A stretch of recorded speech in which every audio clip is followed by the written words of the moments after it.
आउ एक नुआ भिडियो मु आपण मानकु स्वागत करुछि। मु आपण मानकु कहिबा जाउछि 5टी रैंडम फैक्ट। तेबे चलंतु आरंभ करिबा। फैक्ट नंबर 1, उत्तर प्रदेश थिबा गोरखपुर रेलवे स्टेशन रे इंडिया सबुठु लंबा रेलवे प्लेटफॉर्म अवस्थित जार दैर्घ्य प्रायतः 1366 मीटर अटे।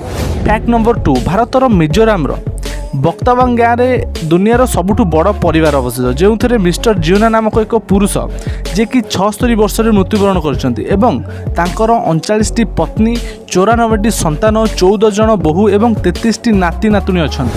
फैक्ट नंबर 3, दुनिया रे उत्तर कोरिया और क्यूबा दुईटी देश जो कोका कोला बिक्री करिवार अनुमति नहीं।